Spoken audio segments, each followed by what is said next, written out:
l'argent ne circule pas. Bon, l'argent ne circule pas, l'argent ne circule pas. Qui a dit ça même? Qui a dit que l'argent ne circule pas? C'est le fils de l'autre. Hein? Est-ce que tu as une preuve? J'ai une preuve que... Si je n'ai pas de preuve là, je ne vais pas dire ça. Bon, il faut mettre ta preuve. Bon, donne-moi une minute. On dit que l'argent ne circule pas parce qu'il travaille. Mais moi, je veux le faire travailler. Je veux le faire circuler.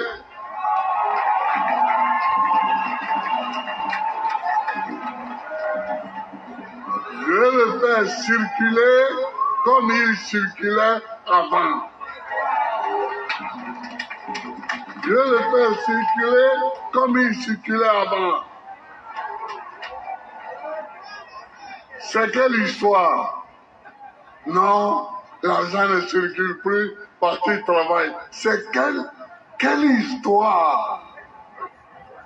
D'où ça vient, cette histoire-là?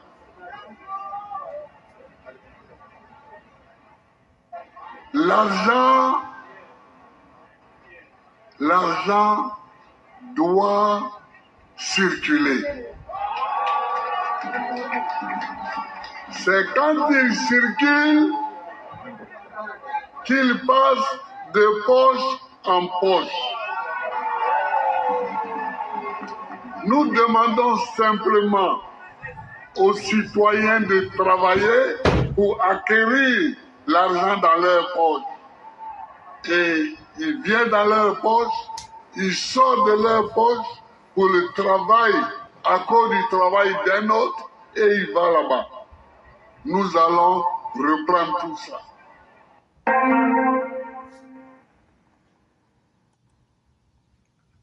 Et donc, mesdames et messieurs, vous aurez entendu la voix de celui qui parlait, tout naturellement. C'est le fils de l'autre, Abou Soumaré, ce saisonnier et du Sahel qui venait soulever des sacs de cacao, qui veut s'improviser à ces rares moments de lucidité, qui veut s'improviser politicien et économiste, et qui parle en disant « on va », alors que tu pouvais. Quelle honte! C'est à croire qu'il n'a jamais dirigé. Au moment où tu dirigeais là, pourquoi tu n'as pas fait? Voilà une question simple qu'on pose. C'est pas aujourd'hui que tu es devenu prisonnier, où le président actuel Ouattara ne peut pas être un juge. Comme toi-même, tu n'étais pas juge hier. Ne pense pas à parler de l'économie quand toi-même tu es en lien avec la justice. Quand tu es un prisonnier ambulant et quand tu étais un dirigeant incapable de s'assumer. Mais ce message-là, c'était adressé à qui? Ce message que vous avez entendu là, le message du fils d'Abou Soumaré, c'était adressé aux prostituées du FPI qui étaient sur la rue Princesse en 2000 et 2010.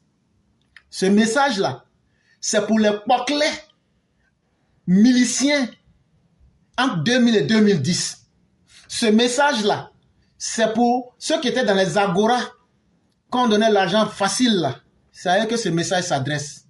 Gbagbo est en train de leur faire une promesse que si vous acceptez de sortir dans les rues pour tuer les Ivoiriens, pour massacrer les Ivoiriens, quand je vais prendre le pouvoir là, c'est que j'avais l'habitude de faire pour vous donner l'argent facile là. Je vais refaire ça pour vous payer. Vous n'allez pas travailler. On va vous donner l'argent cadeau. Donc là, avec moi, si vous partez pour vous tuer ou pour tuer les Ivoiriens, pour créer le chaos en Côte d'Ivoire, je vais vous payer. Vous n'allez pas travailler. Vous allez émarger dans les EPN, les établissements publics nationaux. Et donc là, la balle est dans votre camp. C'est ça. Parce que quand tu parles là, tu parles à quelqu'un. C'est cette personne qu'on appelle la cible. Et donc, les personnes à qui Laurent Gbagbo parlait, c'est à ceux-là. Laurent Gbagbo ne parle pas d'une stratégie économique. Laurent Gbagbo, c'est trop fort pour lui. Il est nostalgique du pouvoir. Et il ne sait que faire pour avoir le pouvoir. Donc, il faut manipuler des gens qui sont encore nostalgiques de cette vie de facilité. Et comme ça, quand ils vont tomber dans son piège, il va les utiliser comme de la chair à canon et lui va arriver au pouvoir. Mais Laurent Gbagbo, quand tu étais au pouvoir, il y a combien que tu n'as pas satisfait? Le nombre que tu n'as pas satisfait là, parmi tes propres partisans, c'est ça qui est plus grand que ce que tu as satisfait. Et donc, quand tu nous parles de tes théories bizarres, il faut qu'on explique très bien aux Ivoiriens pour que les gens ne soient pas choqués ou bien perdus. Laurent Gbagbo, est-ce que toi, à ton âge là, on doit te dire que nous là, on connaît l'histoire de la Côte d'Ivoire. L'histoire de la Côte d'Ivoire là, ça s'est passé devant nous. Nous sommes contemporains de notre propre histoire. Ça veut dire tout ce que tu vas rencontrer, tous les woba que tu vas rencontrer là, tous les waïko que tu vas rencontrer, comme disait quelqu'un là, tous les waïko que tu vas rencontrer là, Laurent Gbagbo, on s'en fout de ça. On s'en fout de ça. Mais comme tu veux jouer le tonton pour faire semblant d'avoir oublié, on va te rappeler que l'histoire de la Côte d'Ivoire, elle est récente. Et que c'est une histoire qu'on a vécue tous ensemble. Ça ne s'est pas passé derrière quelqu'un.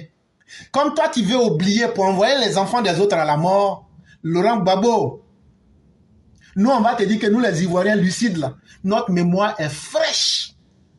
Notre mémoire collective, là, personne ne viendra la violer par escroquerie politique, par démagogie, par manipulation, pour se donner de l'importance. Tu étais devant les gens à Gadoukou. Tu jouais là-bas les gros bras. Tu fais rire ces badauds qui sont là. Des idiots. Et aussi, c'est ça, ils aiment entendre.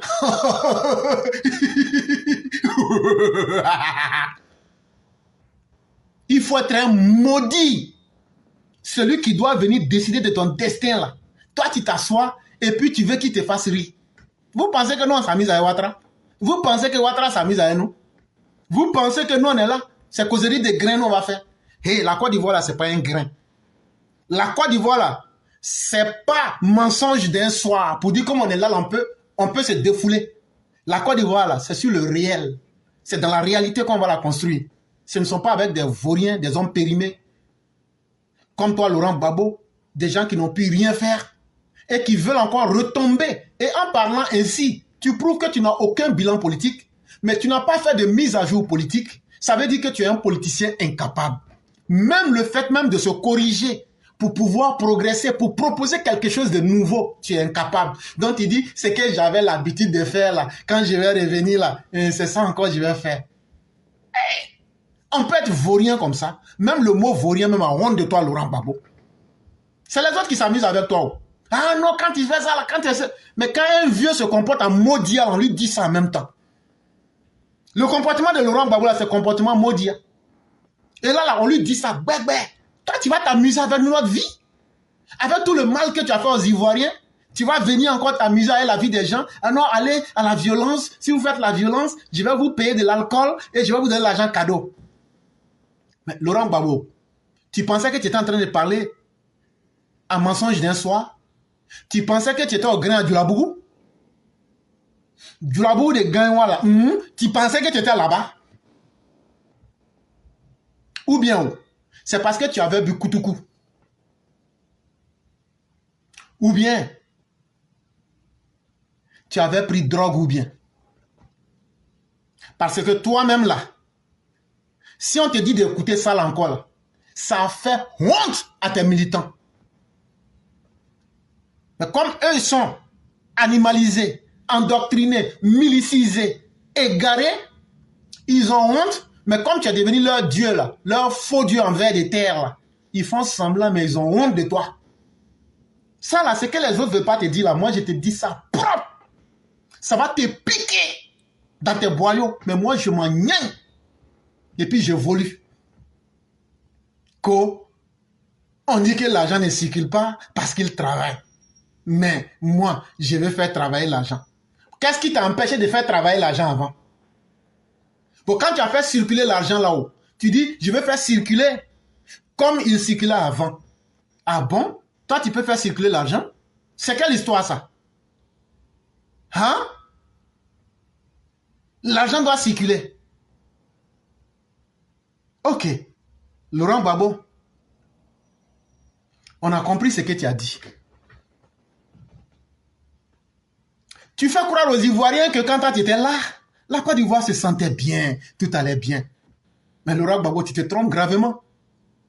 Si l'argent circulait pendant ta gouvernance, ça veut dire qu'il y avait l'opulence, il y avait l'abondance, tout allait tellement bien que les Ivoiriens... Mais aujourd'hui, là, toi-même, tu as honte, tes partisans ont honte de ton bilan.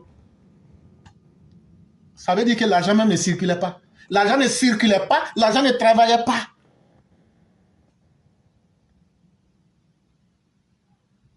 Laurent Gbagbo, allons dans ta gestion de 2000 à 2010. Quand on consulte les rapports du ministère du Plan et du Développement, qui a rapporté les résultats de l'enquête sur le niveau et les conditions de vie des ménages, menée sur tout le territoire ivoirien, auprès d'un échantillon de 12 600 ménages, et portant sur la période de 2002 à 2008. Laurent Gbagbo, quand tu étais au pouvoir là, de 2002, on va te donner 2 années Bassou. 2000 à 2000, on va laisser ça. On n'a qu'à prendre de 2002 à 2008. Après encore là, 2009, 2010, là, on te pardonne ça. On n'a qu'à prendre de 2002 à 2008. Selon les rapports d'enquête et les résultats qu'on retrouve au ministère du Plan et du Développement, quand tu étais en train de gérer là, les chiffres parlent d'eux-mêmes. Laurent Gbagbo, les chiffres nous disent qu'il y avait 48,94% de la population ivoirienne qui vivait sous le seuil de la pauvreté. Ça veut dire quoi? Un chef de famille, puisqu'ici quand vous parlez des ménages, ça veut dire une famille. Un chef de famille ne gagnait pas plus de 661 francs CFA par jour. 661 francs CFA par jour là. Attendez, on va multiplier ça par 30. Et puis on va vous dire ce que quelqu'un gagnait. 661 multiplié par 30. Ça fait 19 830 francs. Laurent Gbagbo, pendant ton régime là, un chef de famille par mois là, il gagnait 19 830 francs CFA. Quand on va diviser ça par jour là, ça fait 661 francs CFA. Ce n'est pas nous qui le disons. Ce sont les résultats de toi-même, ton ministère du Plan et du Développement. Là, pourquoi l'argent ne circulait pas? Et ça, c'est en ville. Hein? Quand on va dans les zones rurales, ce taux de pauvreté s'élevait à 75%. Voici ce qu'était la Côte d'Ivoire sous Laurent Gbagbo. Comment faut-il alors comprendre la manière dont circulait l'argent sous le magistère calamiteux de Laurent Gbagbo? Donc, Laurent Gbagbo, 48,94% des Ivoiriens dans les villes ne gagnaient pas 661 francs par jour. Et 75% de la population rurale ne gagnait pas cette somme-là. Et c'est très important. Ça veut dire que quand tu fais la soustraction, c'est un petit groupe d'individus. C'est entre eux que l'argent circulait. Et ça, c'est qui? C'est ceux que je viens de citer. Les Poclais de la rue Princesse, les miliciens, les Agora et les jeunes pro-Gbagbo. Laurent Gbagbo, ce n'est pas tout. Quand tu étais au pouvoir, là, l'un des indicateurs de la croissance et du bien-être était la présence massive des Ivoiriens dans les débits de boissons du lever du soleil jusqu'au coucher du soleil. Toi-même, Laurent Gbagbo, est-ce que tu n'as pas dit ici, devant nous tous, on t'a demandé si l'économie se porte bien. Tu dis oui, dans les maquis, tout va bien. C'est toi-même là, ce que tu as dit là, c'est ça, on prend contre toi. Pour toi, l'économie va bien quand les gens se lèvent le matin. Ils s'en vont s'asseoir à Gabriel Gare, dans les maquis, pour boire l'alcool. Du lever du soleil jusqu'à minuit. C'est ça qui était l'indicateur économique sous ton époque. Une époque de la honte. Et toi, tu veux dire que l'argent circulait. Parce que l'argent qui circulait, ça circulait dans les maquis pour rendre notre population alcoolique. Et toi-même encore pour prouver au-delà de ce que tu as dit. Est-ce que il ne s'était pas empêché d'inviter un samedi soir de 2008 au Queens boîte de nuit en vogue à la rue Princesse à Yopougon, son hôte, le député socialiste français Jack Lang. Tu te souviens, non? Quand tu as invité Jack Lang à la rue Princesse, vous êtes allé dans le maquis qu'on appelle la boîte de nuit, le Queens. Vous êtes allé mouler là-bas. Quoi ça, quoi ça, quoi ça, quoi ça, quoi ça, quoi ça. Avec les danses de Emoro, tout. Massa si calculé, massa si calculé. Eh Dieu, ça faisait honte. Dieu merci que Dieu nous a sauvés de tout ça.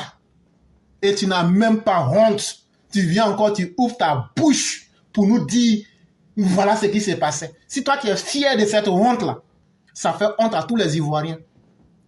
Mais il faut être du Laurent Gbagbo pour ne pas savoir ce que c'est qu'avoir honte.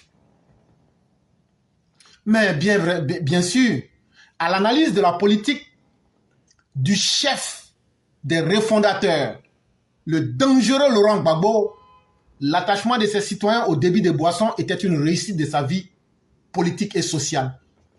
Pendant le règne de Laurent Gbagbo, quand tu étais attaché au maquis, quand tu avais signé un pacte de mariage avec l'alcool, c'est que tu étais dans la politique de Laurent Gbagbo. Tu étais un modèle de réussite sociale dans la politique de Laurent Gbagbo.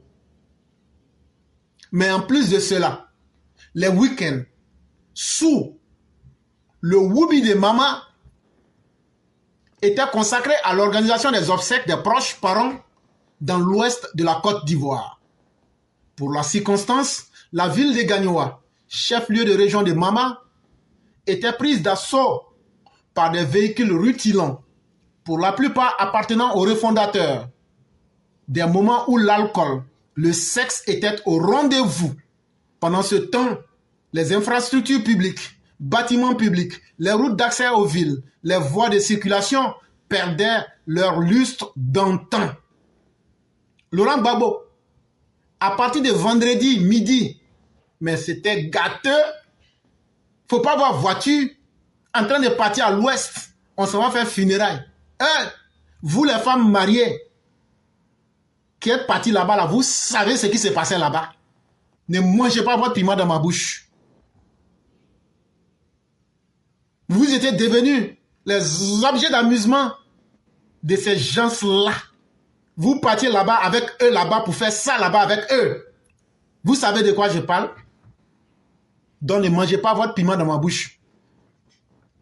Comme des indigènes sous-évolués, vous partiez là-bas sous prétexte que vous étiez partis pour faire funérailles. Même le cadavre lui-même aurait refusé votre présence. Et vous vous imbibiez d'alcool et vous couchiez les uns avec les autres dans un désordre. Comme dans un capharnaüm. Vous pensez que c'est ça qui fait plaisir aux Ivoiriens?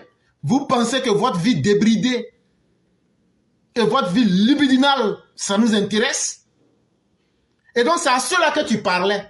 Ceux qui sont les nostalgiques d'une telle vie de débauche, c'est à eux que tu parles. Sinon ce n'est pas aux Ivoiriens que tu parles. Et ton message, il a été compris. Entre-temps, c'est le même Laurent Gbagbo qui disait que les cailloux sur la route sont devenus tranchantes. On ne peut pas voyager. Toi, tu ne pouvais pas faire goudron aussi. Quand tu as pris pouvoir, là, on t'a interdit de faire goudron. Les bâtiments au plateau, là, tombaient comme ça. Les tours, là, ça tombait. Tu construisais des gros et vilains monuments pour encombrer la circulation. Quelle honte. Laurent Gbagbo, tu penses qu'on ne sait pas? Quand tu payais des gens, eux se promènent dans la ville, c'est pour chercher femme pour toi. On est au courant de tout ça. Ces petites filles-là, c'est elles que tu invites. Si elles sortent là, on va les diouf. Il n'y a pas fait de femmes garçons dedans. Tous ceux qui sont nostalgiques de cette vie-là, écoutez les messages de Laurent Gbagbo, sortez seulement. C'est qu'on va vous montrer là. C'est Tombeau qui va vous conseiller. Quand on va mettre les poussières de Tombeau dans vos oreilles là, c'est là que vous allez comprendre que l'heure de l'amusement est terminée. Laurent Gbagbo, comme tu veux qu'on n'a qu'à se rappeler la vraie histoire de la Côte d'Ivoire, et comme nous on n'est pas encore morts là, il n'y a pas quelqu'un qui va nous raconter notre histoire à notre place. Laurent Gbagbo, les véhicules RAV4 là, que tu donnais aux maîtresses, c'est sur toi qu'on a vu ça. Et ce que j'étais en train de dire là, il y avait des gens qui étaient autour de toi. qui cherchait des petites filles dans la ville. Ce que les gens ne savent pas, c'est les RAV4 que les gens voyaient. Mais ces gens-là se promenaient pour voir. Ils connaissaient les goûts. Les gens de femmes que Gbagbo aime là, avec les proches de Gbagbo là, eux sont dans la ville là, eux se promènent seulement pour voir. Quand ils voient que Gbagbo peut aimer ça là, ils disent bon, Joe, petite, il faut venir ici là. Hey, toi là, tu vois non? Voilà ça ici. Ah, tout près n'est pas loin non? Voilà, donc toi-même, il faut voir un moment là. Donc là, voilà ça ici. En tout cas, c'est un chaos, c'est propre. Si tu acceptes là, en tout cas, un coup là, c'est 50 millions. Si tu n'as pas eu RAV4, tu auras tes 50 millions. Mais la condition, on a un centre spécial là, il faut aller faire test de VIH. On va voir si tu n'as pas sida dans ton corps. C'était tout. Et c'est là, une fois, il a attrapé 2. Et puis il leur dit comme ça, mais vous les 2 petites filles là, ce que je vais vous montrer aujourd'hui, vous allez voir. Tu vas trouver Dieu devant toi. Toi là, tu vas trouver Dieu devant toi. C'est ça là. Tout ce qui fait honte aux gens là, c'est dans ça que tu étais. Et tu as pris notre argent. Tu as redistribué ça aux petites filles. RAV4 que vous parlez là, ça c'est petit d'enfer là. RAV4 c'est ce que vous voyez les yeux. Un coup là, c'était 50 millions. Donc c'est comme ça, c'est ça on appelle l'argent circulaire là.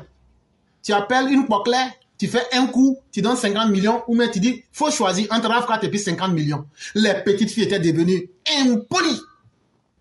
Impolies. Elles étaient devenues impolies. Mais Dieu là, lui il est là, il ne parle pas.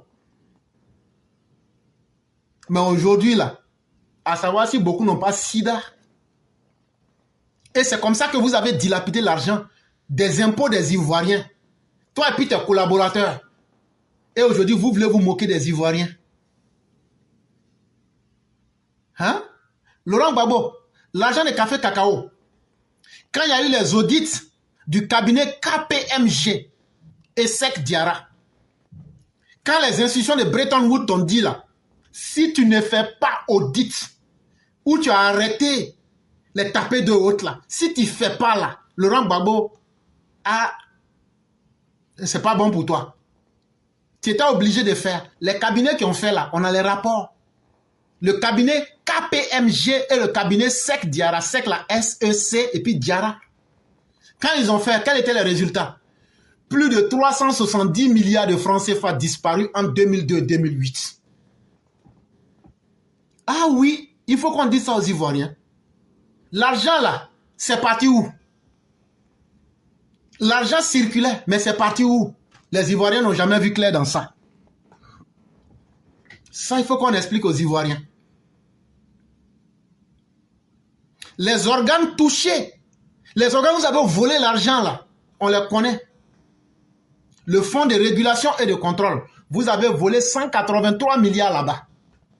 Le fonds de développement et de promotion des activités des producteurs de café et de cacao, vous avez volé 136 milliards là-bas. La bourse du café et du cacao, vous avez volé 43 milliards là-bas. L'autorité de régulation du café et du cacao, vous avez volé 8 milliards là-bas. Laurent Gbagbo, si vous n'êtes pas content de ce qu'on dit là, suicidez-vous ou bien remboursez l'argent. Mais en tout cas, on va dire ça aux Ivoiriens. C'est ces calamiteux-là qui s'amènent aujourd'hui pour nous dire l'argent circulaire. Il y a combien d'Ivoiriens qui ont vu tous ces fonds qui ont disparu? Que l'argent circulait. Mais l'argent circulait dans les poches de qui? De Laurent Gbagbo, de ses amis et de ses proches. Mais l'argent ne circulait pas dans les mains, dans les poches des populations ivoiriennes. Mais comme tu t'en fous des Ivoiriens, eux ne le considèrent pas. Mais les Ivoiriens sont prêts aujourd'hui à te redonner du répondant. Je n'ai pas dit à te donner du répondant, à te redonner du... Ça veut dire que ça ne sera pas un coup. On va te mettre ça dans... On va faire ça bien profondément pour te remettre. Comme tu veux te comporter en vieux inconscient, on va te traiter en vieux tonton. À la réalité, l'argent n'a jamais travaillé sous la refondation. Travailler là, c'était la chose la plus difficile. Quand Gbagbo était au pouvoir, là, le verbe travailler a disparu du dictionnaire. Quand Laurent Gbagbo était au pouvoir, là, quand tu ouvres, même si tu veux aller payer un dictionnaire en France, là, quand tu viens avec ça en Côte d'Ivoire net, quand tu ouvres, là, le verbe travailler a disparu. Laurent Gbagbo, le verbe travailler avait été remplacé par l'amusaille, par la distraction, le libertinage, le désordre sexuel, l'impolitesse, l'arrogance et la stupidité. Voilà ce que toi, Laurent Gbagbo et ton clan, on retient de vous. Mais depuis que le docteur président Alassane Ouattara a pris le pouvoir, c'est là que l'argent a commencé à travailler. Alors que toi, à ton temps, là, l'argent ne circulait pas, l'argent ne travaillait pas. Mais quand Alassane Ouattara, le président actuel, prend le pouvoir, à partir de 2011, les Ivoiriens eux-mêmes, ils sont là. Ils disent, ah, donc on pouvait faire route ici dans le pays là. On pouvait construire 4e pont dans Abidjan là. On pouvait faire 5e pont dans Petit Abidjan là. Ah, on pouvait envoyer un métro en Côte d'Ivoire. C'est là les gens savent maintenant que donc l'argent là, il y a richesse en Côte d'Ivoire. Mais les politiciens comme les Tidjane Thiam, les Laurent Gbagbo là, eux ils veulent venir prendre l'argent de la Côte d'Ivoire comme une histoire de famille. Et puis c'est quand ils sont contents là, ils donnent un peu à leurs proches. Et puis le reste de la population va souffrir. Laurent Gbagbo, je vais te rappeler la réalité. Depuis que Ouattara a commencé à faire travailler l'argent là, il faut aller demander aux populations de Saint-Fra pour rejoindre Mama là. Est-ce que les routes sont encore tranchantes? Est-ce que les cailloux sont tranchants? Non. La route glisse. Il y a goudron. La route d'Ndoussi là, maintenant là, ça glisse parce qu'il y a goudron. Quand tu es un vaurien, un incapable qui ne peut rien faire là, on n'organise pas des meetings pour aller faire, pour aller saupoudrer ses propos avec de la flagornerie, soit disant qu'on est politicien. Laurent Gbagbo, toi-même là, tu fais honte. Toi-même là, celui qui vote pour toi là, la personne même se dit même, est-ce que ma vie même a valu quelque chose? Les gens qui sont, ils te blaguent. Les gens sont en train de t'utiliser comme une marionnette. Mais tu es dans leur jeu. Il n'y a pas de problème. Mais c'est toi, Laurent Gbagbo. Tu as dit que l'argent circulait. Mais pourquoi l'argent circulait et puis les Ivoiriens vivaient mal? Ça aussi, là. Ça, il faut qu'on pose la question. L'argent circulait. Mais quand l'argent circulait, la vie ne devrait pas être difficile. La vie chère ne devrait pas être là. En tout cas, on va voir avec l'histoire. Parce que ce que toi, tu es en train de dire, éclaireur, nous, on s'en fout de tout ça. Quand Laurent Gbagbo était là, la vie était moins chère, l'argent circulait, tout le monde se sentait bien. Voici la réalité. Manger un repas par jour relève de la chance dans certaines familles. Quand Laurent Gbagbo était là, même manger une fois, ce qu'on appelait mort subite là, on dit que c'était un miracle si on arrive à manger une fois. Adamant, pourtant l'argent circulait. Hein? Attends, moi je vais me taire. Vous épargnons les difficultés liées au coût assez fluctuant du transport, de l'électricité et de l'eau. Et tout ça va augmenter. Vraiment qu'il y a eu un mort. Et il y a tué l'homme en plus encore. C'est de vous expliquer pourquoi la vie monte. Hein? C'est ça. Mais toi, tu ne sais pas travailler. Hein? C'est pour que s'il y a quelque chose, je puisse vous expliquer. Laurent Gbagbo, tu mens. Non, tu n'as pas voté pour que tu viennes être, pour nous expliquer. On t'a mis là pour travailler. Il ne faut pas mentir aux gens. Sous Laurent Gbagbo, lui-même, il a dit devant vous tous, hein, il a tué l'homme parce qu'ils ont marché pour vie chère. Donc, sous Laurent Gbagbo, la vie pouvait être chère, alors que l'argent circulait. Non, je ne crois pas. Je ne crois pas. Aujourd'hui, peut-être que la plupart d'entre vous ne regardent pas toutes les chaînes de télévision. Mais la veille même de votre manifestation, les télévisions européennes ont annoncé que le prix du riz allait doubler. Ah, Laurent Gbagbo, il faut donner le nom de la télévision. Tu mens. Tu mens. Le prix du riz ne peut pas doubler. Même si on dit que le monde évolue là, le prix d'un objet ne change pas à cause d'une manifestation, du simple double. Tu mens. Et c'est toi seul qui as regardé cette télévision là. Personne d'autre à part toi. Personne d'autre n'a vu cette télévision, c'est toi seul qui as vu. On peut mentir comme ça. Mais continue à nous mentir. Pourquoi? Parce qu'il n'y a plus assez de riz sur le marché. Vous voyez les jeunes musiciens là. Hein? Donc, il n'y a pas assez de riz sur le marché. On fait comment? Par conséquent, le peu de riz qu'il y a, chacun le vend à des prix fantaisistes, à des prix très élevés. Ah, donc de la manière le président Ouattara fait plafonnage des prix là, vous dans tous vos gouvernements là, vous ne saviez pas faire ça. Et puis aujourd'hui en 2024, c'est vous qui voulez ouvrir vos bouffes pour donner leçon aux autres. Quelle honte! Mais on continue.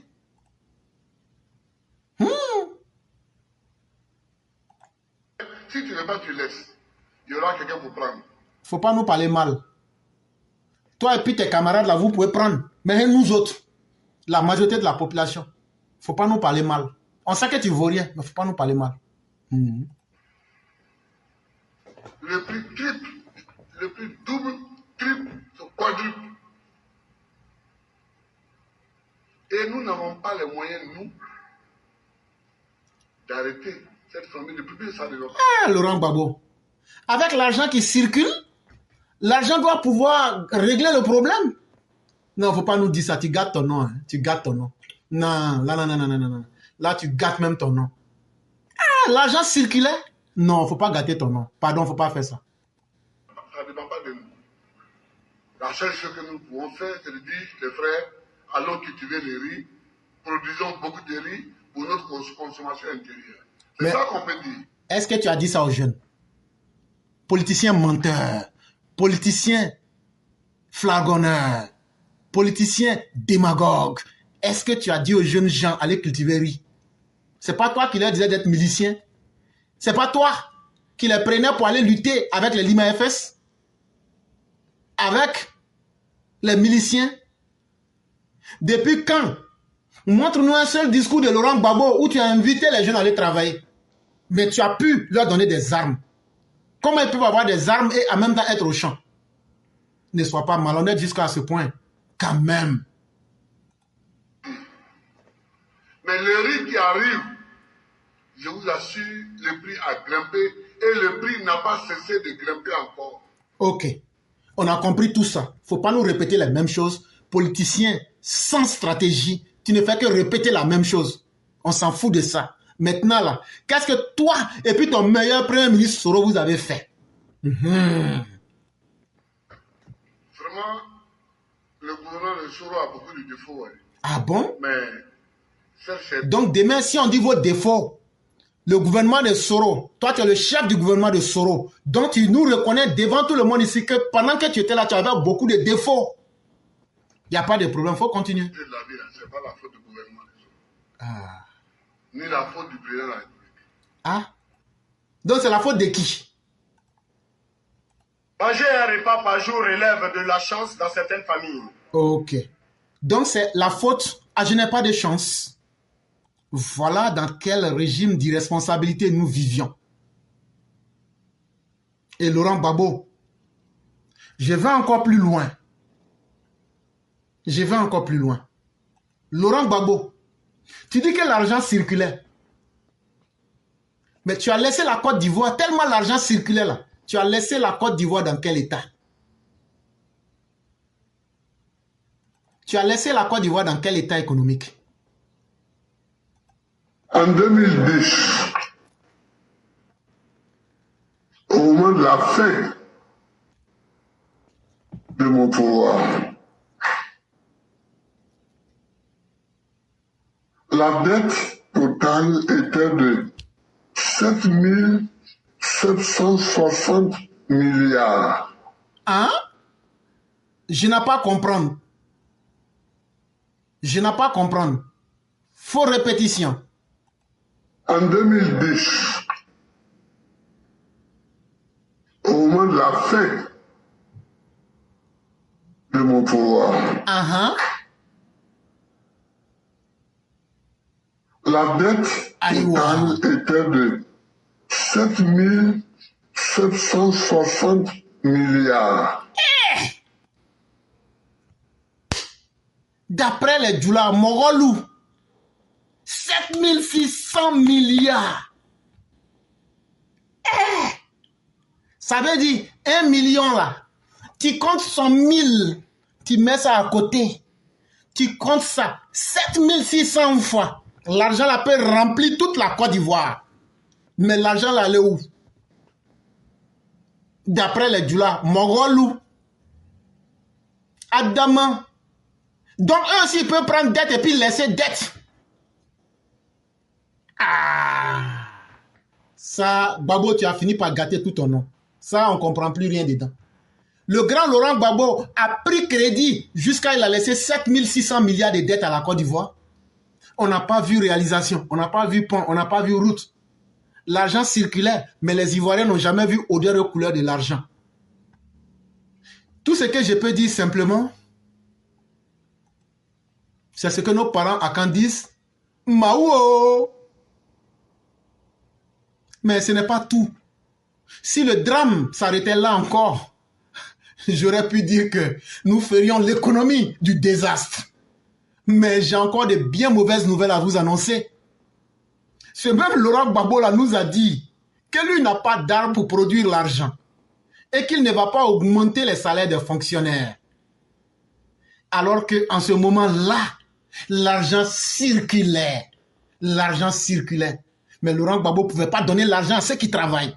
Laurent Gbagbo est le candidat qui est contre ceux qui travaillent. Ce que je vous dis là, Laurent Gbagbo là, si tu es un travailleur, ton premier ennemi, il a dit c'est lui Laurent Gbagbo. Lui n'aime pas les gens qui travaillent. Toi tu travailles, lui il va prendre l'argent de la Côte d'Ivoire, te remettre. Il dit jamais. C'est pas moi j'ai dit, voilà ça, lui-même il dit ça ici. Donc faut pas venir manger ton piment dans ma bouche. Voilà ça ici. Les producteurs de café et de cacao ont mis à exécution le... Non, ce n'est pas la vidéo que je voulais.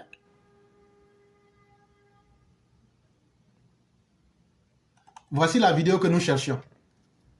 Voici la vidéo en question. L'État n'a pas un arbre qui produit des feuilles qu'on appelle argent. Les Ivoiriens sont comme les gens qui veulent du beurre, mais qui ne veulent pas contrer la vache. Or, vraiment, c'est avec le lait de la vache qu'on fait le beurre. Je n'augmenterai pas un sou sur le salaire de quiconque. Donc les gens peuvent se mettre en grève. S'ils se mettent en grève, les résultats qu'ils vont récolter, c'est seulement qu'ils n'auront pas leur salaire. Laurent Gbagbo dit, pendant tout le temps que lui a géré, l'argent circulait entre lui et puis ses camarades. À partir du moment où eux vivent bien là, eux ils s'en foutent du reste des Ivoiriens. Maintenant, si vous vous levez pour gréver, pour demander qu'on n'a qu'à augmenter votre salaire là, lui, Laurent Gbagbo là, il est le meilleur ennemi des travailleurs. Lui n'aime pas les gens qui travaillent parce que lui-même il n'aime pas le travail. Quand vous travaillez là, lui n'a pas d'arbre pour produire de l'argent. Et même si l'argent circule là, lui va vous empêcher, il ne va pas vous donner en tant que des fonctionnaires. Je rejoue ça ici encore pour vous. L'État n'a pas un arbre qui produit des feuilles qu'on appelle argent. Les Ivoiriens sont comme les gens qui veulent du beurre, mais qui ne veulent pas contrer la vache. Vous entendez, non? Il dit, vous les Ivoiriens là, qui devraient vous lever chaque jour pour aller chercher votre manger là. Vous êtes des gens là. Eux ne peuvent pas venir pour vous faire plaisir. Parce que pourquoi vous travaillez? Si vous ne travaillez pas, que vous êtes devenus des miliciens, que vous êtes poclétisés à la rue Princesse, ou bien vous étiez dans les maquis, là lui pourra vous donner de l'argent. Il n'est pas venu pour faire votre bonheur. Pourquoi toi tu vas aller travailler pour construire ton avenir? Lui il n'aime pas ça. Et c'est pourquoi il dit les Ivoiriens. Mais alors que eux, ils avaient l'argent qui circulait entre eux là-bas. Or, vraiment, c'est avec le lait de la vache qu'on fait le beurre. Bon, il dit même que tout ça même, c'est long même. Il dit, l'argent circule là, mais ce n'est pas vous les travailleurs là. Il ne va jamais vous donner ça. Voilà, il dit de couper court. Je n'augmenterai pas un sou sur le salaire de quiconque. Donc les gens peuvent se mettre en grève. S'ils se mettent en grève, les résultats qu'ils vont récolter, c'est seulement qu'ils n'auront pas leur salaire. Voilà. Donc vous, les fonctionnaires farfelus, qui vous levez aujourd'hui, pendant 25 ans, il n'y a pas eu d'augmentation des salaires. La seule personne qui est venue qui a fait augmentation des salaires, vous voulez jouer les Tening Banani avec lui. C'est pas grave. Tening Banani là, on sait comment il est né. Quand il est né là, il a commencé à courir, non? C'est parce qu'il avait soif. Ça, c'est ma version. Ça n'existe pas dans le livre. C'est parce qu'il avait soif. Quand il est né net là, il a regardé sa maman, avant de têter, elle allait boire l'eau dans Canary. Et voilà la vraie histoire. Mais Laurent Gbagbo, tu t'amuses avec toi-même. Mais tu ne vas pas t'amuser avec les Ivoiriens. Donc vous les fonctionnaires inconscients qui venaient aujourd'hui vous laisser manipuler par Laurent Gbagbo et sa bande pour organiser des grèves là. Continuez. Ce qui est dedans là, ça ne va pas vous louper. Mais ce n'est pas encore tout. J'aurais voulu faire l'économie du désastre. Mais ce n'est pas encore tout. Au moment où l'argent circulait, Nine Boudoumé, c'est un nom de Laurent Gbagbo. Au village, on l'appelle Nine Boudoumé. Toi et puis ton régime d'ethno-nationaliste calamiteux, ethnicisé, xénophobe, tribaliste du PPACI FPI. Au moment où ton argent circulait là, les pauvres paysans te demandaient d'augmenter le prix du cacao. Ils t'ont demandé pardon. Ils disent ils se sont mis à genoux. Ils sont allés à l'église, à la mosquée, ils ont prié. Ils sont passés partout. Qu'est-ce que toi, Laurent Gbagbo, tu as fait? Tu as refusé d'augmenter. Tu as refusé de les aider. Tu as refusé de satisfaire à leurs demandes. Les producteurs de café et de cacao ont mis à exécution leur menace de grève pour dire non au prix borchant du cacao fixé à 400 francs CFA. Ce prix, ils le trouvent trop bas relativement à leur charge. À Abidjan, les producteurs ont manifesté devant les locaux de l'ex-Testab. À Anyama, des tonnes de cacao ont été détruites par le feu. Dans certaines villes de l'intérieur, des corridors ont été bloqués pour empêcher le ravitaillement de la capitale économique en produits vivriers. On a aidé l'État à se libérer de peut-être de mauvaises choses. Mais alors, plus nous le faisons, plus nous mourons, plus nous sommes mal vus. Plus nous sommes mal vus. Et il va falloir que l'État voit un peu dans la situation des producteurs. Les enfants sont là. Nous avons des enfants qui ne sont pas des boursiers. Ils sont dans les Mais l'argent circulait, non? universités et tout cela, il faut de l'argent. Mais l'argent s'est trouvé où? Pourtant, l'argent circulait, hein? Mais les Ivoiriens ne voyaient pas, les producteurs ne voyaient pas l'argent. Hey, ça, c'est pas bien de... Les producteurs souhaitent donc la revalorisation de leurs conditions de vie par la satisfaction de leurs revendications, dont les principales sont, outre le relèvement du prix du kilogramme de cacao. Il a dit que lui ne va pas augmenter, lui n'a pas l'argent pour créer arbre, pour faire l'argent qui fait pousser, arbre qui fait pousser l'argent. Il dit qu'il ne va pas augmenter. Est-ce que vous le connaissez? Il a fait ça en malparlage même. Un coup KO. Le déblocage de l'avance sur commande de 2 milliards de francs CFA des sacs, le financement à hauteur de 2 milliards 500 millions de francs CFA du programme de réglementation cacaoyère et le financement des coopératives à hauteur de 10 milliards de francs CFA chacune. À San Pedro, des brigades de vigilance ont été installées aux portes de la ville pour empêcher les véhicules transportant des produits agricoles, notamment le cacao, d'y avoir accès. Voyez-vous, les gens étaient obligés de brûler leur cacao. Et on retrouve des petits messieurs, c'est eux qui viennent sur Internet. Ah non, les 1500 là, c'est comme ça. Et donc, au moment où les planteurs demandaient de mettre le prix à 500 francs, vous avez refusé. Les institutions dont vous parlez aujourd'hui étaient là-bas. Pour la première fois dans l'histoire de la Côte d'Ivoire, on retrouve un monsieur qui s'appelle Alassane Dramane Ouattara. Lui fait travailler l'argent. Et pour la première fois, aucune personne avant lui n'a mis le prix du cacao à 1500 francs. C'est ça que les Ivoiriens retiennent. Donc quand les Ivoiriens gagnent l'argent là, par le travail, c'est ça qui vous fait mal, Laurent Gbagbo.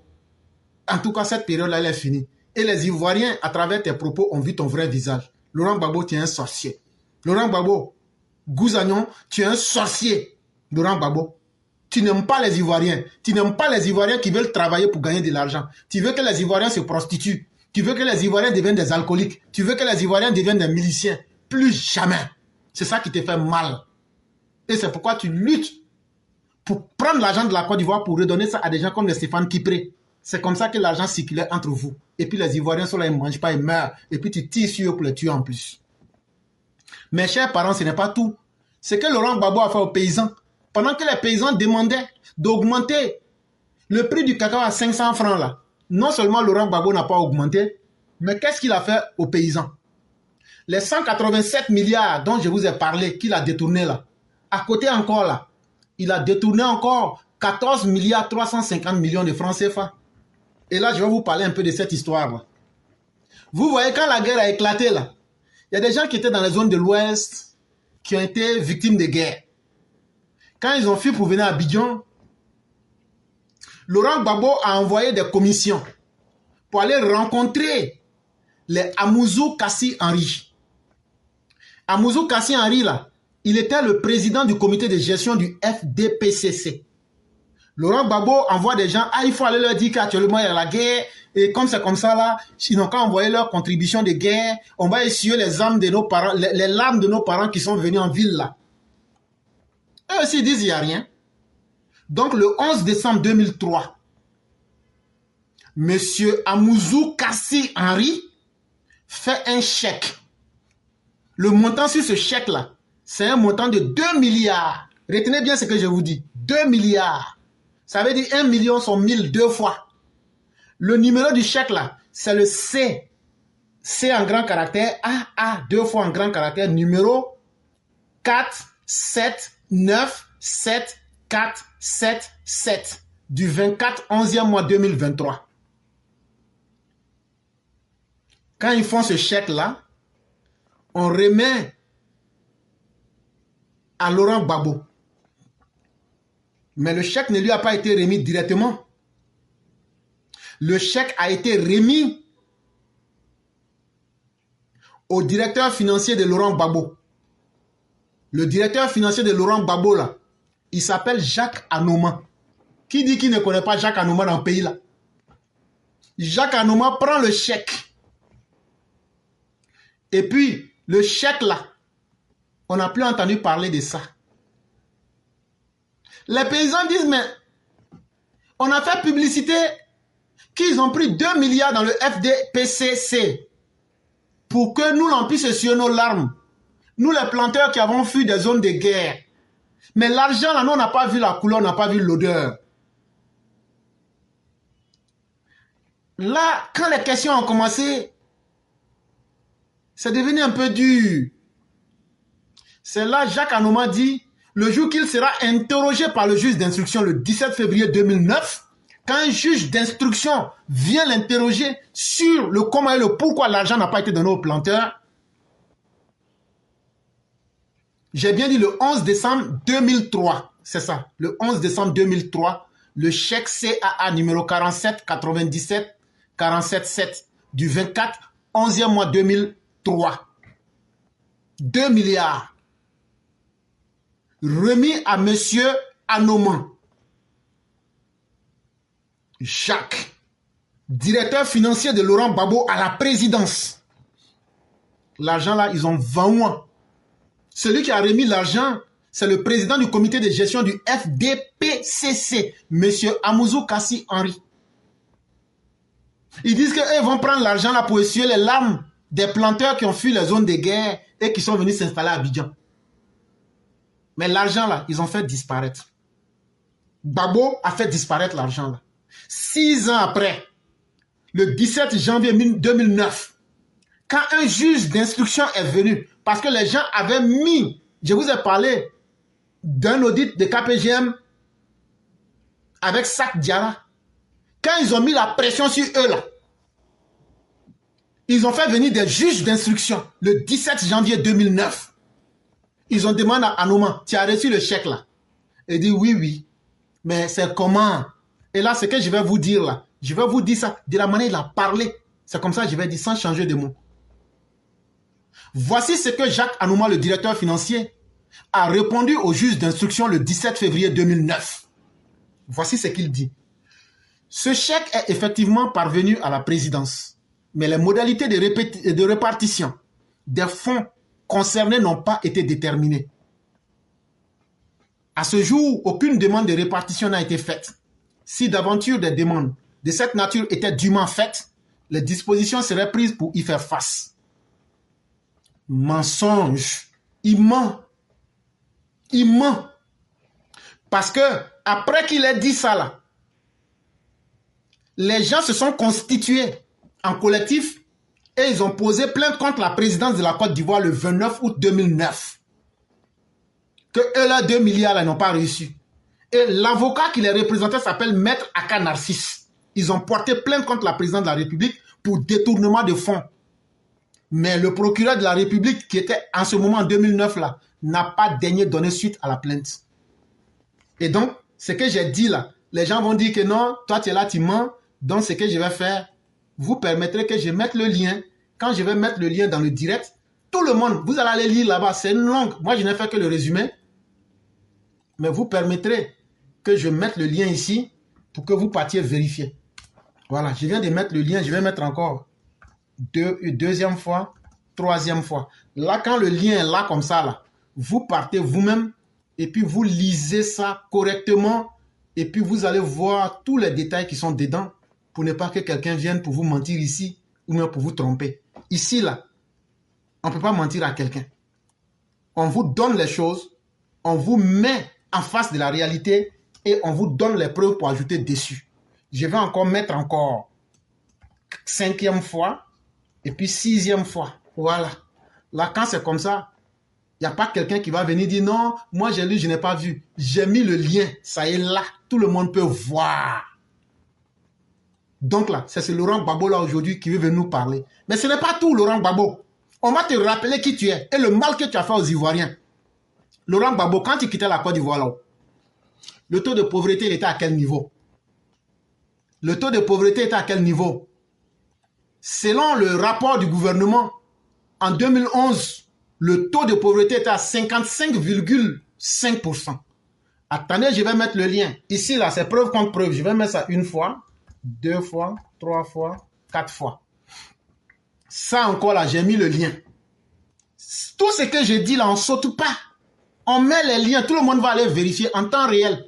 Dès que je finis là, s'il y a un seul mensonge, vous dites là, tu as menti. Tu es un militant de Ouattara. Tu voulais tellement plaire à Ouattara. Tu es venu mentir ici. Tu ne gagnes pas 1 million par mois, mais tu es en train de mentir fantomas. Là, comme ça, là, je vais avoir honte. Je viens de mettre ça aussi, son lien. En 2011, là, plus de 51% des Ivoiriens étaient pauvres. Mais Laurent Gbagbo, à ce moment-là, l'argent circulait, hein, mais la moitié des Ivoiriens étaient pauvres. Plus de la moitié des Ivoiriens étaient pauvres, alors que l'argent circulait. Mais ton argent circulait comment et où? Ça, c'est la question que tu dois répondre. Et on a déjà répondu à ça. Mais en 2024, quand tu fais 2011 moins 2024, ça te fait 13 ans. On est d'accord? Ça fait 13 ans. Ça fait 13 années. En 2024, là, selon la Banque mondiale, le taux de pauvreté en Côte d'Ivoire est de 37,5. Ça veut dire quoi dans la réalité? Non, éclaireur, il ne faut pas sauter ça. Il faut mettre le lien. Le lien de la Banque mondiale, il faut mettre, on va vérifier. Il ne faut pas mentir aux gens ici. 1 fois, 2 fois, 3 fois. J'ai mis ça aussi, son lien. Là, quand c'est comme ça, tu t'en vas regarder. Si tu n'es pas content encore, je vais t'expliquer ça simplement. Quand on dit qu'en 2011, on avait 51,5% de la population, ça veut dire on avait 52% de la population. Il n'y a pas demi-homme. L'homme, là, il n'y a pas son demi. Donc là, on va arrondir ça. Il y avait 50, sur chaque 100 personnes, il y avait 52 qui étaient pauvres. Maintenant, pour Ouattara, là, les 37%, 37,5% là, on va diminuer. On va faire ça 37%. Quand Ouattara est venu là, sur chaque 100 personnes là, c'est 37 personnes qui sont pauvres maintenant. Il a fait ça en 13 ans. Ça veut dire quoi dans la réalité? Ça veut dire qu'en 13 ans là, Ouattara a réduit la pauvreté de 14%. Mais ça veut dire quoi encore? Ça veut dire en 11 années, le président Ouattara, sur les 30 millions d'Ivoiriens, aujourd'hui nous sommes 30 millions là, en 2024 là, ça veut dire le président Ouattara, en 11 ans, de 2011 à 2014, il a fait sortir 4 200 000 personnes de la pauvreté. Ce n'est pas moi qui le dis. Moi, je ne fais que réinterpréter. Nous, on n'est pas là à l'école. Nous, on ne nous paye pas 1 million par mois. Nous, on ne sait pas parler français. Donc, quand on dit les chiffres là, nous, on cherche à voir ça avec la réalité pour expliquer simplement. Là où toi, tu avais laissé 52, sur chaque 100 Ivoiriens, 52 étaient pauvres là. Aujourd'hui, le président Ouattara là, lui, il est venu, il a enlevé 4 200 000 personnes des malheurs de la pauvreté. Ce n'est pas Ouattara qui le dit, c'est la Banque mondiale qui le dit. Le document qui le dit, je l'ai mis là. Si vous êtes des vrais garçons, allez contester le document ou bien allez trouver quelque chose qui est bien meilleur que ce que nous venons de dire. Mais ce n'est pas tout. Ce n'est pas tout, Laurent Gbagbo.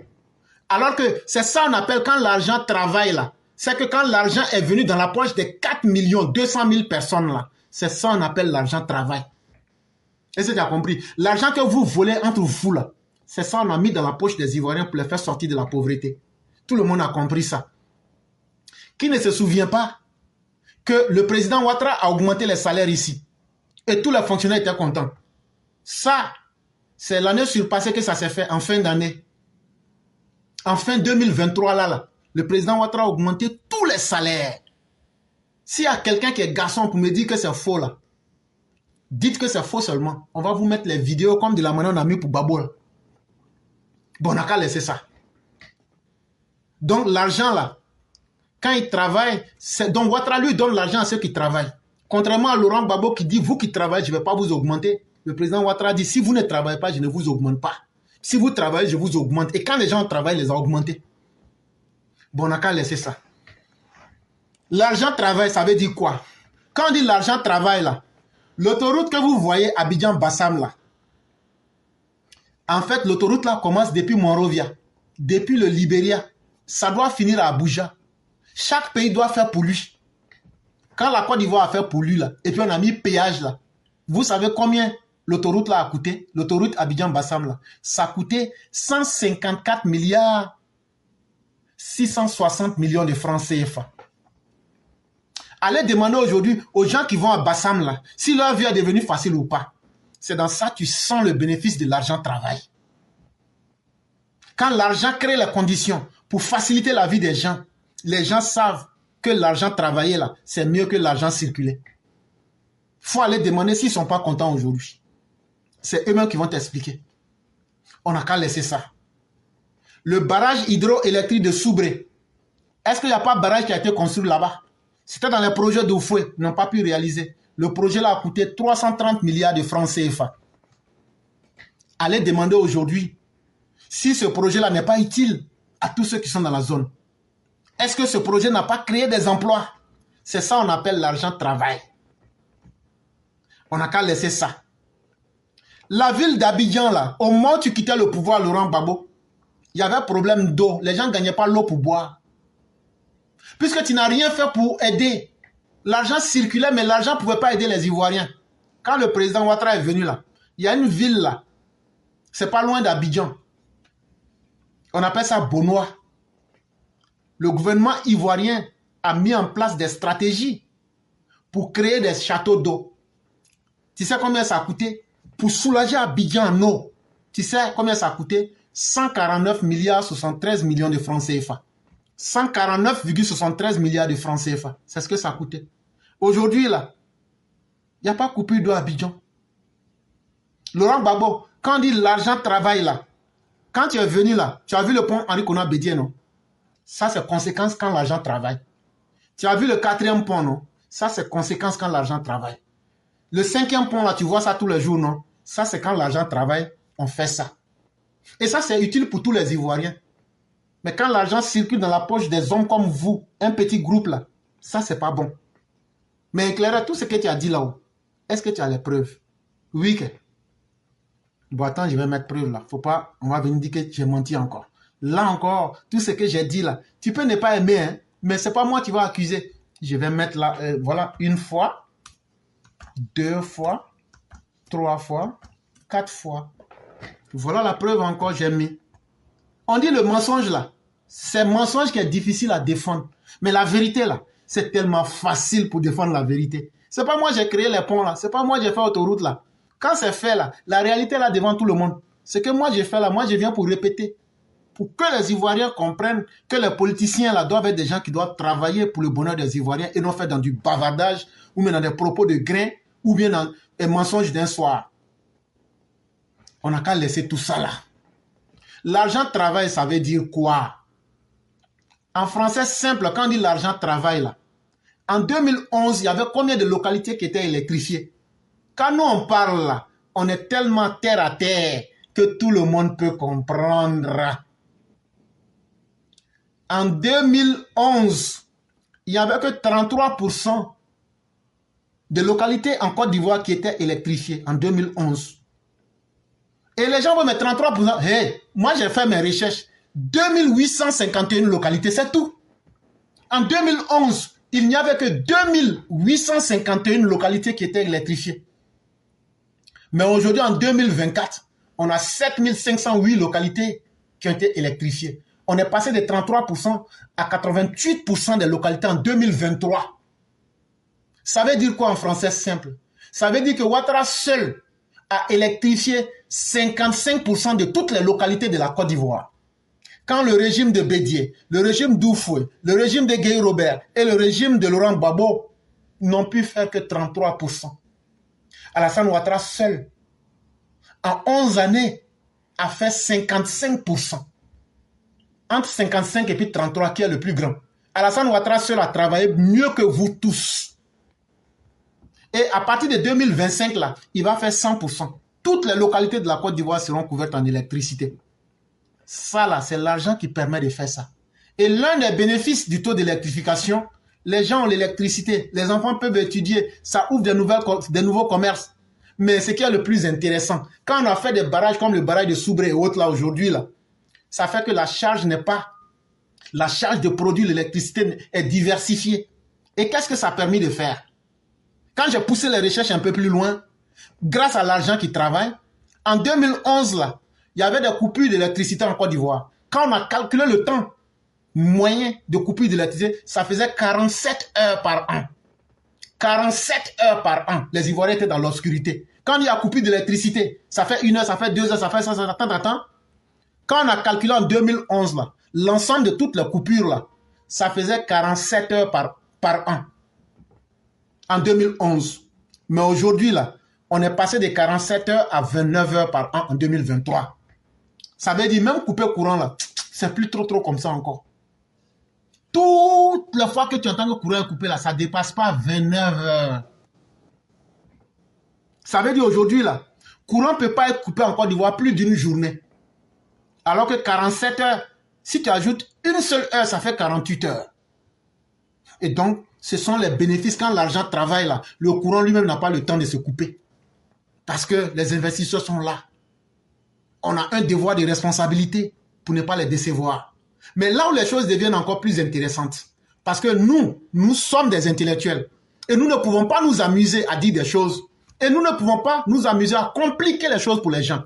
Ce que je viens d'expliquer là, je vais réexpliquer encore à nos parents terre à terre.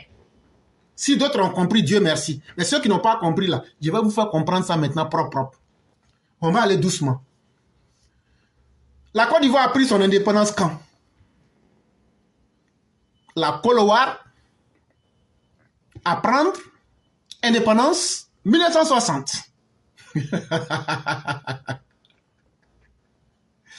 Quand tu as la vérité aussi, c'est bon. Ouais, Ouattara. Non, vraiment, celui qui a dit que quand tu suis Ouattara, là, tu deviens comme un tennisteur qui n'a pas menti. Hein. Quand tu as la vérité, là, j'ai dit, tu te sens fort. Et tu n'as pas peur de quelqu'un. La Côte d'Ivoire a pris son indépendance le 7 août 1960 pour être encore beaucoup plus précis. Et si vous souhaitiez que nous puissions parler la langue de Molière, c'est vraiment l'occasion rêvée d'en faire étalage. Et puis on comprend français en plus encore. Ça là, c'est pas bon, hein. Non. Vous n'avez pas dit qu'on n'est pas là à l'école? Bon, nous, on est là à l'école, on a avalé l'école, là, il faut on est assis maintenant. Partout où vous allez aller, là, on va vous pousser pour vous tirer par la queue. En 1960, quand on a dit Côte d'Ivoire, voilà ton indépendance, Félix Houphouët-Boigny n'a pu électrifier que 12 localités. En ce moment-là, quand il a électrifié les 12 localités-là, c'est 679 096 personnes qui avaient accès à l'électricité. En 1910 ans après, on est passé de 12 localités à 90 localités. 10 ans après, en 1980, on est passé de 12 localités en 1960 à 450 localités. 10 ans après, c'est-à-dire en 1990, on est passé à 1019 localités. Là, ça faisait 5 717 568 personnes qui avaient accès à l'électricité. 4 ans après, c'est-à-dire en 1994, il y avait 1077 localités. Or, vous savez très bien que c'est à partir de 1999 que le PDCI va perdre le pouvoir. Mais en 2000, on se retrouve à 1895. On se retrouve à 1895 localités. En 2001, on se retrouve à 1975 localités. En 2008, on se retrouve à 2686 localités. Le document que je vous ai dit là, j'ai mis le lien et si vous partez sur toutes nos pages, vous verrez le lien. Mais je vais encore le remettre ici pour que les gens puissent vérifier. Pour ne pas dire, ah, comment on peut être en train de regarder direct là et puis on va aller regarder sur ta page. Voilà le lien qui est là. On ne va pas vous laisser occasion. J'ai mis ça 4 fois, 5 fois. On ne va pas vous laisser occasion de mentir aux gens. Voilà ça ici. Voilà. Je viens de mettre le lien. Allez regarder. Si j'ai changé quelque chose, venez dire, ici là, il a mis un lien, mais il a menti. Voilà. Le lien est passé. Mais en français simple, ça veut dire quoi? Parce qu'il faut que tous les Ivoiriens comprennent de quoi il est question ici. Parce que là où vous n'aviez pu électrifier que 2600 et quelques localités, 2686 localités, le président Ouattara, lui seul, arrive aujourd'hui à faire plus de 5000 localités. Ça veut dire le double du travail que vous avez fait. Et c'est vous comme ça là qui allez vous arrêter pour jouer au philosophe devant les gens. Mais moi, j'ai réinterprété encore plus simplement. Ça va faire maintenant la 4e explication pour que tout le monde comprenne. Le tableau qu'on vient de dire là, les gens ne feront pas forcément le lien. Et je fais gratuitement pour les uns et les autres. Pour être plus précis, prenons que le PDCI, avec Guy Robert, qui ont géré le pays de 1960 à 2000, selon les rapports de ce tableau, supposons qu'ils ont fait 1895. Ça, c'est le chiffre des localités électrifiées en 2000. Entre 2000 et 1960. Donnons ça cadeau. Ajoutons même 2000 là, et puis donnons ça au PDCI. Gbagbo, quand lui il est venu là, de 2001 à 2008, 711 localités électrifiées. Très bien. Quand on fait l'addition de 1895 à 711, ça donne 2606. Ça veut dire 2606 localités. De 1960 à 2000, c'est le bilan des localités qui ont pu être électrifiées par le PDCI, par Guy Robert et par Laurent Gbagbo. Le chiffre est 2606. Mais et le président Ouattara seul, lui seul, quand il est venu de 2011 à 2023, il a électrifié 4657 localités. Ça veut dire plus du double de votre travail. Ce que vous n'avez pas pu faire de 1960 jusqu'en 2000 là, ça fait combien d'années? Je crois 40 ans. Attendez, 1960 moins 2000, ça fait 40 ans. Ce que vous n'avez pas pu faire en 40 ans là, lui il est venu en 11 ans. Il a fait plus du double de ce travail. C'est ça qu'on appelle l'argent travail. Si vous avez bien compris ça, je vais vous jouer une dernière vidéo où maintenant la Côte d'Ivoire est capable d'avoir des silos, est capable d'avoir des grains, est capable de s'assumer et de devenir autonome et n'a plus besoin de commander des graines ailleurs et des engrais. Ça s'est passé la semaine. Toute la semaine là, ça s'est passé dans un village qu'on appelle Batika. Quand on va vous, ça va vous faire mal. Mais nous là, on va vous jouer ça pour que vous entendiez. Écoutez très bien de quoi il est question ici. J'ai vu des gens ces temps-ci clamer tout haut que l'argent ne circule pas dans les poches des Ivoiriens et que sous d'autres cieux, l'argent circulait de poche en poche. Mais on a vu, effectivement, peut-être l'argent circulait. Mais on voyait plus l'argent circuler dans les maquis de Yopougon, dans les boîtes de nuit, avec des hautes personnalités. Aujourd'hui, l'argent du président Alassane Ouattara est en train de travailler. Regardez autour de vous. Il y a 3 ans, il n'y avait rien ici. Devant moi se trouve implantée une grande bâtisse où sont parqués des intrants. Derrière, il y a des silos de stockage pour conserver nos produits. Parce que l'expérience a montré que plus de 30% de nos produits n'arrivent pas à la consommation faute de conservation. Aujourd'hui, nos produits sont stockés, sont conservés. Mais mieux, lorsque nous produisons, que nous n'avons pas la possibilité d'écouler la marchandise pour éviter que cette marchandise pourrisse, on met en place des usines de transformation. Et derrière moi aussi, nous allons visiter tout à l'heure, il y a des usines de transformation. Qui est mieux?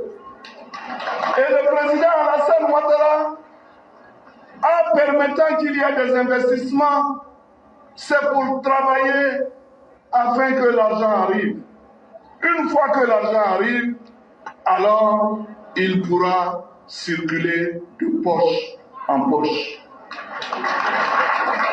Autrement dit, si nous ne travaillons pas, que nous prenons le budget de l'État pour distribuer à nos parents, aux Ivoiriens, mais quand l'argent qui a circulé dans la poche n'existe plus, puisque vous n'avez pas investi cet argent dans la réalisation de quoi que ce soit, mais quand l'argent finit, vous faites quoi? Donc n'écoutez pas les oiseaux de mauvaise augure qui sont prompts à dire que la Côte d'Ivoire s'endette. Mais si la Côte d'Ivoire s'endette, c'est pour travailler. Dites-leur ici à Badika que l'endettement de la Côte d'Ivoire vous sert, puisque aujourd'hui on a des bâtisses partout. Aujourd'hui on a la possibilité d'aménager des espaces, on a construit des barrages partout pour permettre à nos populations de pouvoir s'autosuffire. Il faut le leur dire. Donc je suis venu ici, je suis heureux d'être avec vous. Merci de soutenir la politique du président Alassane Ouattara, qui pense à toutes les régions. Regardez, moi je suis du Zaza, mais je suis ici. Vous me voyez partout en Côte d'Ivoire pour servir les Ivoiriens par la seule volonté d'un homme, un grand homme, le président Alassane Ouattara.